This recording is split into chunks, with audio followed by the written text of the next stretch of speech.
эфире новости, в студии Анастасия Кобызева. Здравствуйте. Вот главные темы. Более километра взлетно-посадочной полосы этим летом обновили в аэропорту Мирного. Якутский фильм «Пугало» получил главный приз «Кинотавра», а исполнительница главной роли – приз за лучшую женскую роль. На телеканале НВК «Саха» начинается трансляция республиканских конных скачек. Они посвящены памяти героев и ветеранов Великой Отечественной войны.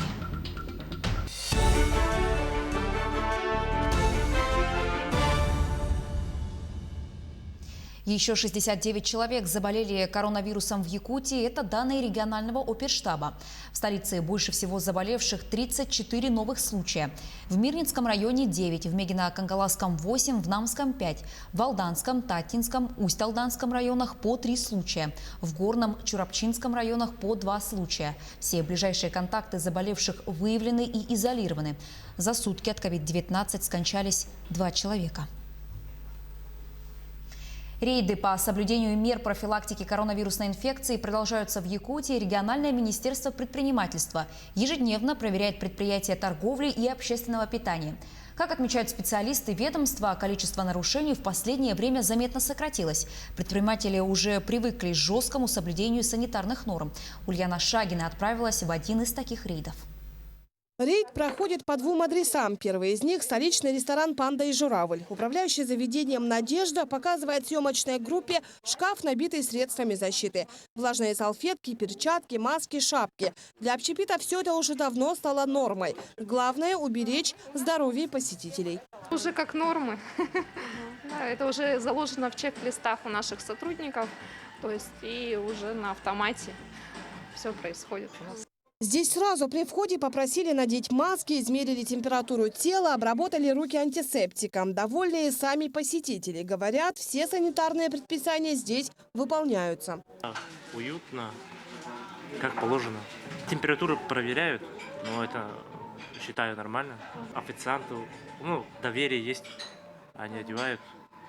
Когда кушаешь, не требуется же маски. Рассадка посетителей, как и положено, через раз. Наполняемость должна быть всего 50%. Расстояние между столами 2 метра. Каждое действие давно доведено до автоматизма. Все записывается в журнал учета. За месяц работы уже скопилось несколько стопок с отчетом. Также у нас есть бактерицидные лампы, которые дезинфицируют нашу площадь. Также идет обработка влажная с дезсредствами каждые 2 часа. При входе в семейный ресторан «Зазеркалье» по привычке ищем санитайзер. Как оказалось, он находится на стойке заказов. Но до него еще нужно дойти. Нас уверяют, контроль здесь двойной, так как основные посетители – дети. Масочный режим строгий и обработка помещения каждый час. У нас еще до введения пандемии оно соблюдалось, так как у нас ресторан все-таки семейный, очень много детей. Поэтому всегда делали обработки каждый час. С апреля месяца проведено уже более 4000 подобных рейдов по всей республике. Только в Якутске выписано 53 административных штрафа, еще столько же дел направлено в суд. Штрафы для ИП идут, получается, с 30 до 50 тысяч. Для юридических лиц ООО там уже идет от 100 до 300 тысяч. Если будет повторное нарушение, будут выявляться, то там уже штрафы крупнее и могут и закрыть на 3 месяца. Это уже все идет по решению суда. По итогам этого рейда никаких штрафов не выписано. Основные требования в обоих ресторанах выполняются. Ульяна Шагина, Семен Семенов, Якутск. С 21 сентября прекращается программа вывозных рейсов в связи с возобновлением транспортного сообщения между странами. Теперь россияне могут вернуться на родину регулярными авиарейсами. Напомним, что в конце марта Россия полностью прекращала международное авиасообщение. Оставались только вывозные рейсы. Всего с момента закрытия границ ими воспользовались более 600 якутян. С 21 сентября возобновляются на взаимной основе международные авиасообщения с Казахстаном, Киргизией и Белоруссией, а с 27 сентября с Республикой Корея. Рейсы в эти государства будут осуществляться на взаимной основе с периодичностью 1 раз в неделю. Более километра взлетно-посадочной полосы этим летом обновили в аэропорту Мирного. Работа эта специфичная и сложная. О том, кто и как ремонтирует взлетно-посадочную полосу, расскажет Анна Винокурова. Когда в аэропорту наступает ночь и стихает рев авиадвигателей, здесь появляются строители. Только в это время они могут приступить к ремонту одного из главных объектов всего аэродромного комплекса – взлетно-посадочной полосы. Работа, которую здесь выполняют каждое лето. Взлетно-посадочную полосу, как правило, ремонтируют ночью, когда прилеты и вылеты самолетов в аэропорту Мирного приостановлены. С 7 вечера до 6 утра сотрудники управления капитального строительства успевают отремонтировать участок взлетно-посадочной полосы и подготовить ее к новому рабочему дню. Раньше для этого привлекали сторонних подрядчиков. В этом году впервые сотрудники управления капитального строительства «Алроса». Ремонт взлетно-посадочной полосы – работа ручная и ночная. Поэтому строителям приходится нелегко. Все, можно сказать, сложное практически, да. Потому что мы занимаемся и демонтажом бетона поврежденного, заливка идет, вот это приготовление смеси, потом прочистка деформационных швов. Ночная работа, она всегда тяжела. Потому что даже за 2 месяца работы здесь, плюс-минус, не привыкаешь все равно. Сейчас здесь предстоит отремонтировать 1500 квадратных метров взлетно-посадочной полосы. Чтобы успеть в срок, привлекли 12 строителей и 3 единицы техники. Да и материалы требуются особые. Заливаем швы, чистим швы, подготавливаем, убираем самые проблематичные места на полосе. Здесь специальный бетон, специальный для взлетно-посадочных полос. Простой бетон на взлетно-посадочную полосу не подойдет. Осень – время дождей. Во время осадков работы приостанавливают. Но в этом году погода пока благосклонна. Сегодня 95% работ уже сделаны. Сотрудники управления капитального строительства планируют закончить ремонт на следующей неделе. Анна Винокурова, Алексей Меркулин, телеканал «Алмазный край». Социализация детей с ограниченными возможностями здоровья через образование, поддержка семей через социальный контракт. Об этих практиках говорили на онлайн-встрече социально ориентированных некоммерческих организаций и реабилитологов с представителями Общественной палаты России Сергеем Рыбальченко. По данным статистики, в России насчитывается порядка 670 тысяч детей с инвалидностью. Из них около 6,5 тысяч живут в Якутии. В регионе действуют 4 детских реабилитационных центра, работают некоммерческие организации и фонды. Участники из Якутии поделились лучшими практиками реабилитации и поддержки семей, а также обсудили возможность получения детьми с ограниченными возможностями здоровья высшего образования в дистанционном режиме.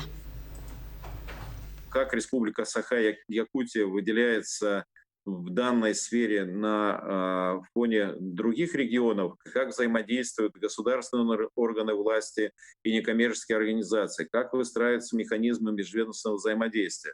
Мне кажется, что тот опыт, который вы представили, он комплексный, масштабный, и он позволяет те проблемы, которые сталкиваются с семьями с особыми потребностями и которые нуждаются в особой защите государства, реализовывать системно. Вот это самое главное. Месячник по охране нерестующих видов рыб объявлен в Якутии. В этот период запрещается использование любых сетных орудий лова на административных территориях. Также жителям республики запрещено передвигаться по руслам нерестовых рек, озерам, водохранилищам и их протокам на всех видах маломерных моторных судах, за исключением использования моторных плавсредств для осуществления рыболовства по разрешениям на добычу водных биоресурсов. Якутский фильм Дмитрия Давыдова «Пугало» получил главный приз российского кинофестиваля «Кинотавр».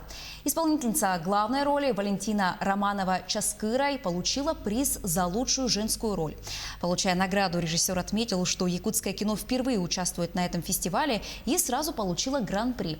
Главная героиня фильма – знахарка, отшельница, ей немного за 40. Люди избегают ее, но в то же время приходят к ней за чудом, в надежде на исцеление. Гильдия киноведов и кинокритиков также вручила фильму «Пугало» приз имени Даниила Дондурея. Отметим, что ранее драма заняла 2-е место в рейтинге зрительских симпатий. Известные российские актеры высоко оценили фильм «Пугало», в их числе и Владимир Мишуков. Я могу поделиться фильмом, который произвел на меня сильнейшее впечатление. Это якутский фильм режиссера Давыдова «Пугало». Я считаю, что это совершенное кино, которому ни прибавить, ни убавить ничего нельзя. То есть совершенное. Глава Якутии Сэн Николаев поздравил команду фильма «Пугало» с блестящей победой на кинотавре. На своей официальной странице в Инстаграм руководитель региона пожелал сценаристу Дмитрию Давыдову и всей съемочной команде дальнейших успехов и больших побед. Издательская компания «Бичик» проводит книжную ярмарку на втором этаже столичного торгового центра Туймада. Представлены почти все бумажные издания компании, начиная от художественных книг, заканчивая настольными играми. Компания на этой неделе провела большой книжный фестиваль с участием якутских писателей, работы которых они издают и распространяют среди населения. Напомним, компания «Бичик» является единственной в республике организацией, которая занимается выпуском книжных продуктов на национальном языке. В рамках этого фестиваля у нас проходит очень много мероприятий, в том числе книжная ярмарка здесь в ТРК Туймада, где действует акция «Подарок всем», то есть каждому покупателю, независимо от суммы, дается подарок.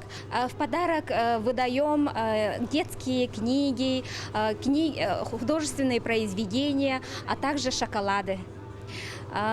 Также действует акция «Шведский стол». Это означает, за 1000 рублей можно купить 10 книг.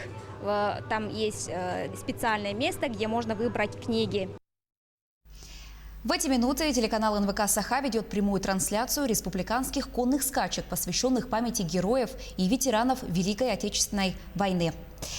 Всего 7 дистанций, заключительная в 3200 метров, она посвящена памяти снайпера Ивана Кульбертинова. Мероприятие проходит без зрителей на трибунах с соблюдением всех требований по предотвращению распространения коронавирусной инфекции. Также скачки пройдут 27 сентября в День государственности Якутии. К этой минуте у меня пока вся информация. Оставайтесь на нашем телеканале.